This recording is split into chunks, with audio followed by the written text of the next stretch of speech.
Hello everyone and welcome back to my suggestions for new players as to what heroes to play. We're going to continue on with the intelligence heroes. Going to pick up right where we left off. We did Ogre last time, we're on to Oracle. Oracle is an absolutely amazing position 5, and he's very good at saving people, but he's also pretty tricky to play. It's easy to grief your team if you use his spells at the wrong time, so I'm going to put him at a 2-star.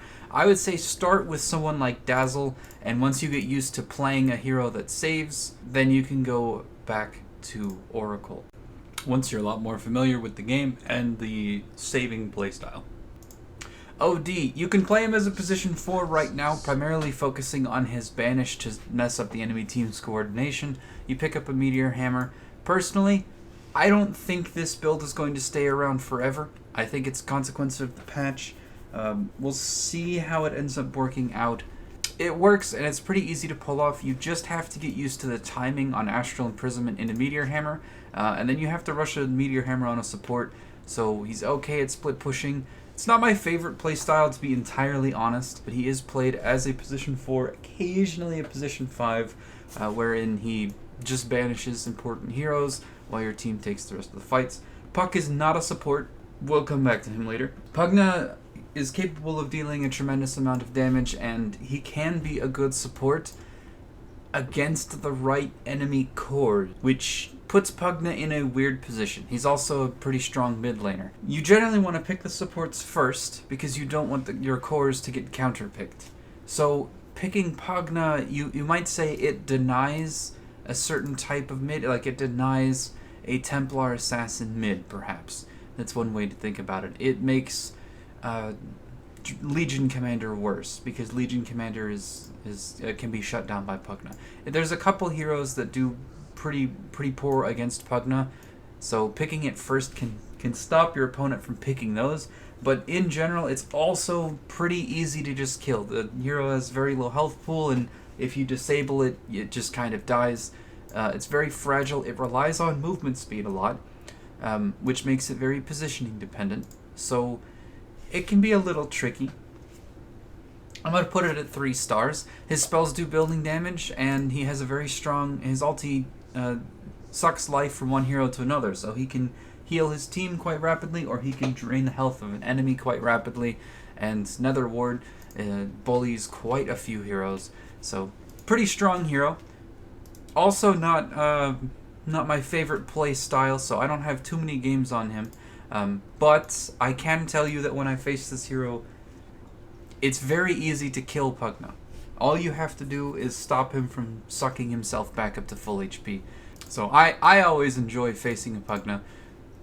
Some people I know really hate Pugna because they lose to it a lot, but I don't have that experience. Queen of Pain, Co-op of Pain. I absolutely love playing Queen of Pain. I've been spamming her out in position 4 a lot as of late. As you can see, I don't seem to be very good at her. She really can, with the right setup, just absolutely dominate. This is a support co-op game. Yeah, the hero is insanely fun to play. She's one of these heroes with built-in mobility skills. She also has a silence on her Aghanim Shard, so she has a light disable as well as high mobility as well as a tremendous amount of damage. She's extremely good in the laning stage. I recommend playing her as a position 4 until you know her kits, and then you can take her mid if you want to. She's not a hugely popular mid right now, but this hero is historically seen quite a bit in the mid role, so if you want to get good at her, she's very fun to play. Take her position 4, bully the enemy safe lane, and learn her kit from there. Rubik. Rubik is going to be another 6 stars out of 5 I recommend for new heroes. Now, I have a good buddy that I play a lot with who actually disagrees with me on this, because he thinks that Rubik is complicated to play. Rubik requires some game knowledge, but I'm going to give you a tip. Just max your Fate Bolt and put 1 point into Telekinesis and 1 point into Arcane Supremacy. The reason why I recommend Rubik to new heroes, to new players, is because you have to constantly familiarize yourself with your opponent's spells. He is a hero that you can pick over and over and over again. You can take him position 4, you can take him position 5, you can even take him mid, And every single game you get to play the same hero whilst introducing new spells. You get to steal a spell and then you have it right here. Whatever spell you steal, you'll be able to read the description, you'll be able to see what it does, you'll be able to familiarize yourself with casting it. You will learn other heroes' kits by playing Rubik, just because you're going to have to use their spells. As far as a new hero to learn Dota 2, I highly recommend Rubik. You can pick the same hero over and over again and always be using different spells, constantly learning it. You can play it both support roles. Rubik is absolutely phenomenal in my eyes for learning the game. This hero also has to focus a lot on positioning and on mana management. So he can be tricky. I'm not recommending this hero because he's necessarily easy. I'm recommending him because you will learn spells from the heroes that you're facing rapidly by playing Rubik, and that will help you just get way more comfortable in Dota. One of the biggest things about Dota is you look at this, and I know all of these heroes. I know all of their abilities. I have like 5,000 hours in Dota at this point, and a new player takes one look at this and says, how am I supposed to know? I can't even remember all these heroes' names. I can't remember this many heroes. How am I supposed to know all of their abilities? How am I supposed to know everything? Well, the answer is, as you play with and against heroes, you learn what their spells do, and you learn what their strengths and weaknesses are. With Rubik, you learn that faster.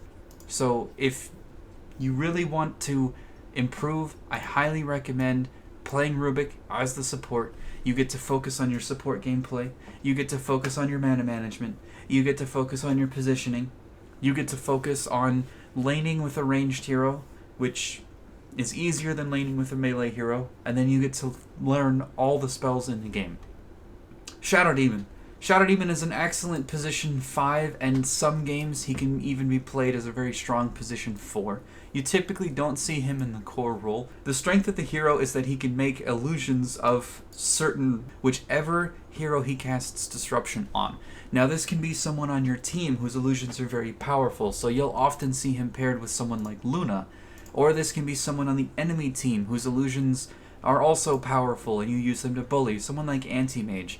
You'll typically see, if there's an Anti-Mage in the game and a Shadow Demon, you'll see the Shadow Demon lane against the Anti-Mage to make clones of Anti-Mage to burn his own mana. And it's pretty rude, but it's very effective. Shadow Demon is a pretty strong support, but mechanically speaking, he's rather difficult to play, and I would say he requires a fair bit of game knowledge. It's also kind of easy to grief your team with his spells, and his ulti is powerful, but it's kind of easy to use it on the wrong target. So I'm going to put Shadow Demon at a 2 or 3 star, somewhere in there. If you like the look of the hero, go ahead and give him a try, and if you feel like you just don't know how to use Disruption and Soul Catcher, Shadow Poison's pretty straightforward. But if you feel like you don't know how to use these 2 spells, I would say come back to him at a later date and give him another try then. Because these spells are... It's not necessarily how to use them, it's when to use them and what you're trying to accomplish when you use them. So Disruption makes illusions, you gotta control those illusions. You gotta pick their target. You have to push a lane, you have to hit the tower, you have to send them after an enemy hero, something like that. So it is a bit of a micro support. Soul Catcher, you want to use this on an enemy hero that your team is going to kill. That requires you to think ahead about your team's intentions. That's not easy to do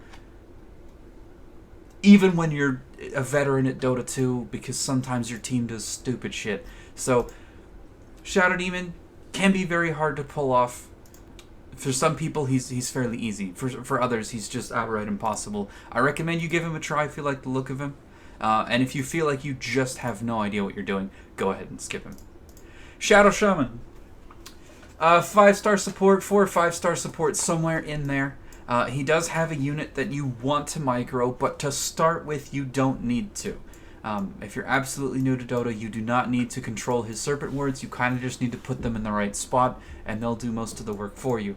This hero has a tremendous amount of disable. Starting with just his spells alone, he has 8.5 seconds of hard stun. That is an absolutely insane amount. The only hero that has more than him is technically Bane, but it's insanely good. If all your team needs is someone to quietly push waves in the background and then hard stun someone in the fight, then Shadow Shaman is absolutely amazing. I highly, highly recommend him. He also has the ability to threaten towers. This hero is great. He's another one of these heroes that you can pick him over and over again. His auto attack is extremely strong for support. 71 to 78 damage is his attack range. Not his attack range. The range at which his attack deals damage. Deals between this. You get what I'm saying. He hits really, really hard. About 20 damage harder than every other support on average. So he's very, very good at laning. You can pick him either position 4 or position 5. His 5 is going to be stronger because he is primarily focused on disabling, but the position 4 works quite well. Not as well as dedicated position 4 heroes, but if what you need is a Shadow Shaman, he's good. Silencer. This hero is mostly a support in the sense that it uses its, no matter how you're playing it, whatever lane you take it in, it's going to use its spells. The strength of this hero is that you can globally silence the entire enemy team, and every single enemy hero has to use a defensive ability or item in order to purge the silence. Right now, you can gain tremendous damage scaling off of Glaives of Wisdom by stealing intelligence, but this hero for a long time has been a support that focuses on punishing people for casting spells. That's the strength of this hero. They can't save their purges and their BKBs for the fight that they're in. They have to use it just so that they can ignore Silencer's global spell. He's very good against supports, and he's very good against mids, which is another reason I recommend taking him in the position 4 role, because you will be able to punish the enemy position 5, and you'll be able to rotate against the enemy mid. If you have TP off of cooldown, you can stop the enemy mid from going bottom or from diving mid. You can shut that stuff down, because you're good against supports and spellcasters. Very good in the position 4 role, where you can rotate to the safe lane or rotate to the mid lane. Not as good in the position 5 role because you don't have hard disables. Skywrath. This is another support that's going to focus almost exclusively on dealing a tremendous amount of magic damage. He has a slow, he has a silence, and then the rest of it is just damage. He's a solid position 4, and I recommend that you can take him mid, but I recommend you play him as a position 4 until you get a little bit comfortable landing his abilities. Also, if you're going to take him mid, I see a lot of people who rush something like an Atos to hold heroes down. I highly recommend that you rush an E-Blade instead of an Atos. The E-Blade pairs so well to amp your magic damage. The Atos is nice against mobility cores when you're playing the support Skywrath, but when you're playing the mid, you really need to make sure that if the enemy team has something like a Bristleback offlane, you need to be able to kill it. Something like an Atos does not kill a Bristleback, so just be wary. If you are playing this hero mid, you have to be able to kill those heroes if your team sets that up for you. If you're the support, then you're just added damage, and by all means go for the Atos to add to control. Storm Spirit is pretty much exclusively a mid laner, so we'll come back to him. Techies. Techies is in a weird spot right now. He's kind of like Skywrath in the sense that he just deals an absolute tremendous amount of damage. Now, because he doesn't have a hard disable, I don't recommend you take him as a position 5.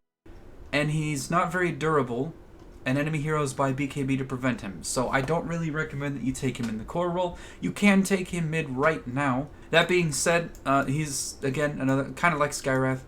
You get a huge amount of value out of having him in the position 4 role. Wherever there's a fight happening, he can show up, and he can bring 500 damage on Blast Off, another 400 damage on Proximity Mines, and a huge AoE. That's kind of like a Lion Aghs. For those of you who are familiar with Dota, it's a tremendous amount of damage, and this spell also deals 360 damage. So just at level 9, this hero can bring a potential, it's like 2,500. It's a ridiculous amount of damage. Techies is exclusively magic damage, so if your team is lacking something else, then consider picking something else. That being said, this hero is insanely fun to play. I highly recommend him if you're just looking for a hero that to thoroughly enjoy yourself on. He's fantastic. Tinker. This hero's in a really weak spot right now, and honestly, pretty bad win rates across the board. It's only really viable in the mid lane. Warlock. Warlock is a very strong position 5, but he's also kind of passive. Warlock has a very strong heal, and he has a slow. He also has a spell called Fatal Bonds, which makes enemies share damage. Now, during the laning phase, his heal is the big thing that he brings. He can keep your carry healed up, and he can heal himself while he takes trades with his auto attack. It's very difficult to chip against a Warlock lane, which some off lanes rely on chipping enemy heroes down and then killing them in order to win the lane. So Warlock can shut down quite a bit of that aggression, but he's also a little bit passive. Warlock rotating is never usually that scary of a thing until he gets his ultimate, and his ultimate is a huge cooldown, 170 seconds. It can frontline, it can push waves, it can hit towers, it can hit heroes. It's kind of strong, but it's not too scary. It's kind of, compared to other support alts, compared to like Shadow Shaman alt, it's honestly a little weak. And as the game goes on further and further, it's going to become very easy for the enemy team to kill your golem. I highly recommend that you go for a Veil and that you play around Fatal Bonds when you're playing Warlock. Do not play exclusively around your ultimate. Making the enemy team share damage amongst them and then keeping your team healed up is very strong. His heal is also... His slow is also very powerful, but he has to stand there and channel it for a second in order for it to get strong. So, yeah. My recommendation, Veil, Force Staff, Glimmer Cape on Warlock. Very powerful. Mana Boots as well. 3 or 4 star. You do need to be able to micro the golem on this one. It's not like Shadow Shaman where you can just let it do whatever. You do need to actually take control of the golem. Just to, we'll go ahead and do a little bit of a demonstration here. With default keybinds, you can put units on a control group by holding control and selecting the hero and then pressing a number button.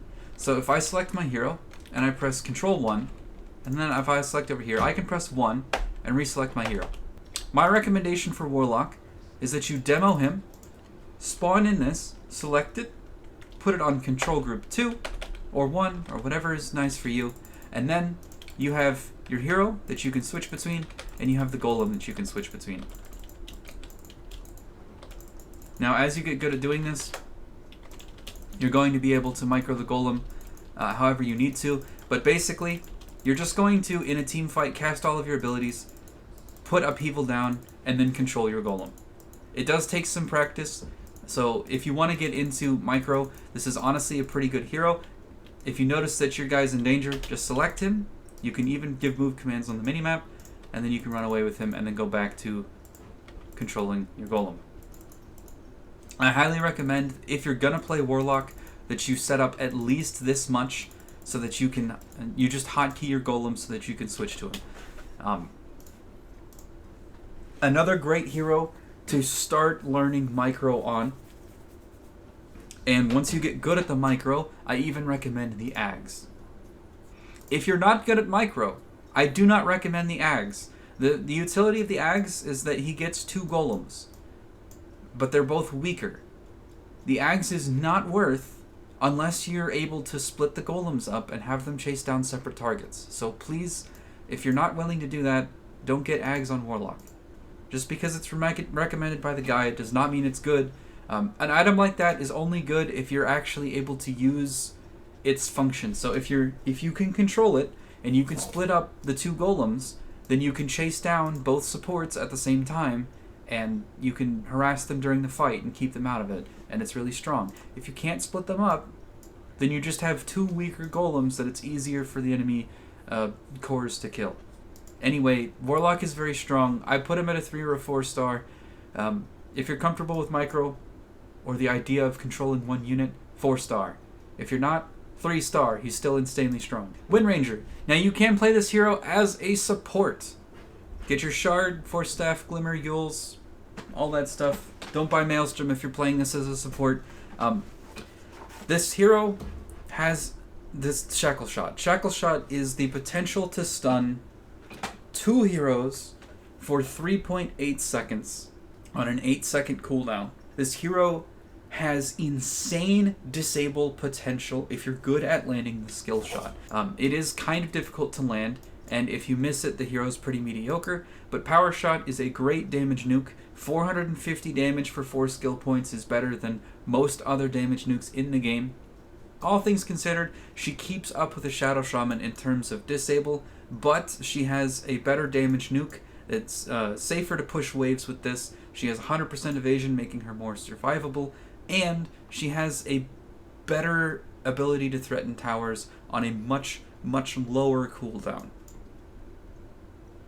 So, this hero, I would rate it as a better Shadow Shaman once you get very used to playing Shadow Shaman. At least it does the same things when you play it as a support. You can also take this hero as a mid because her ulti gives her maximum attack speed. So you can buy something like a Javelin and all of a sudden you're insanely high DPS. Windranger mid is incredibly good at picking off heroes, so I highly recommend learning this hero. It's an absolute blast to play. It's hyper mobile. It has 2 skill shots. They're not overly difficult to land either. They just take a little bit of getting used to. So, absolutely recommend Windranger. 3-star just because her disables and her damage are skill shots. Winter Wyvern. 4 stars. This hero has an incredibly powerful ult that makes enemy heroes hit each other. There is a little bit of grief potential. Cast your spells at the wrong time, you can mess your team up, but this hero is insanely strong, and I highly recommend him as a position 5. Witch Doctor. Witch Doctor is a very good position 5, 4 or 5 stars. His stun is great. You just throw it at someone who needs to be stunned, and then there's a chance that it just bounces around and disables people for eternity. If they're grouped close together, this hero can deal a tremendous amount of damage if the enemy team makes a mistake in front of him. He's very good at preventing enemy aggression. He's very good at shutting it down. He's got a Jamaican voice. It's great. Zues. I would recommend playing Zues as a support. I played Zues a lot when I was new to Dota, and I lost a lot Zues, right now you can play him as a position 4 or you can play him as a mid. What's nice about having a Zues on your team is that he has a point target spell that reveals invisible things, which means he can check for wards constantly and he can deny vision to the enemy team. Right now he has a skill that's called Heavenly Jump that is a mobility skill that allows him to get in and out of danger. But this hero has a very, very large amount of burst damage. The hero focuses exclusively on dealing magic damage. I put him in a similar vein to someone like Skywrath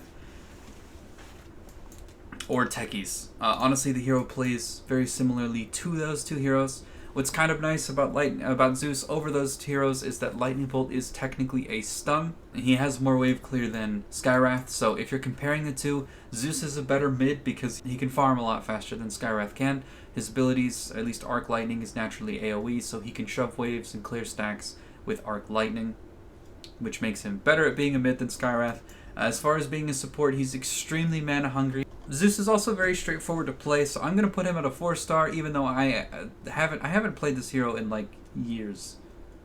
Yeah, in 6 years. I have played this hero a lot in like 5 or 6 years. Anyway, this video has been a little bit of a longer one. If you have watched to the end, thank you very much. I'm going to be moving on to another set of videos that I'm very excited to do. Talking about more mechanics and talking about more strategy, actually getting into the meat of the decisions, like what you actually do when you're playing Dota. I hope that you enjoyed watching. If you did, please consider leaving a like or a comment, or even sharing the video. I'm a small YouTube channel, so the exposure is honestly way more useful than the likes and the comments and things of that nature. I also stream on Twitch, do a lot of different games on Twitch. Some StarCraft, some Dota, some Genshin Impact from time to time. Might even start up some Minecraft. Stumbled on a little mod pack that I think has a lot of potential, so we'll see about that. Anyways, thank you very much for watching. I'll see you next time. I've been Zacargo, and you've been an absolute legend.